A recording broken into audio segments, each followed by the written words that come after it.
Les légendes urbaines nous ont toujours effrayés, mais au fond, on savait que ce n'étaient pas des histoires réelles. Ce que la plupart des gens ne savent pas, c'est que certaines de ces légendes sont véridiques, même si cela reste assez rare. C'est pourquoi nous vous avons aujourd'hui réuni 5 légendes urbaines qui sont réellement arrivées à de vraies personnes. C'est parti!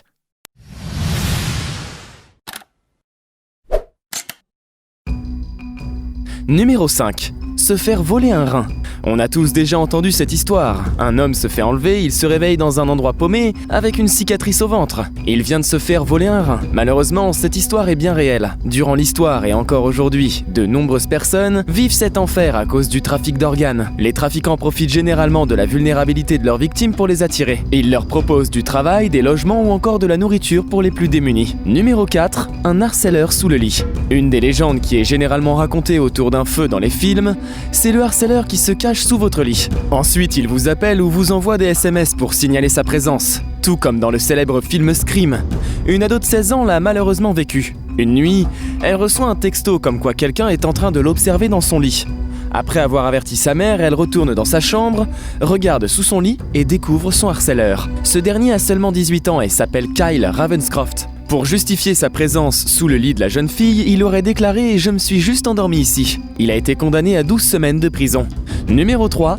La légende du tueur qui se cache dans la maison. Ça nous est tous déjà arrivé de voir une ombre ou d'entendre un bruit chez nous, sans vraiment savoir si c'était réel ou pas. Ou encore, lorsqu'on était petit durant les nuits, on a tous déjà pensé qu'un monstre se cachait quelque part dans notre maison.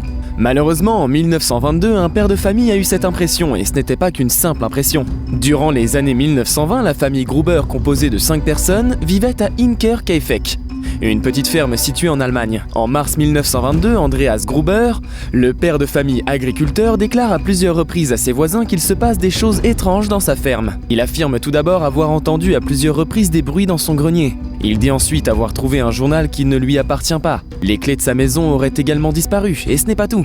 Andreas affirme également avoir découvert des empreintes de pas dans la neige, qui mènent de la forêt à sa maison. Cependant, il n'y a pas de traces de pas qui repartent de la maison vers la forêt. Malgré ces preuves, Andreas ne contacte pas la police pour signaler tout ça. La nuit du 31 mars 1922, Andreas, sa femme et ses 2 filles sont attirés dans la grange, un par un, et sont tués avec une pioche.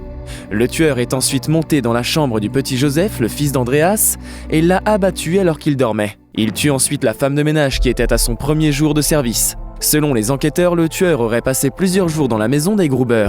Il n'a jamais été retrouvé et l'affaire est restée irrésolue. Numéro 2. La légende de la personne enterrée vivante. Si vous êtes taphophobe, je vous conseille de passer au cas suivant. Vous avez tous sûrement déjà vu une scène d'horreur où une personne se fait enterrer vivante.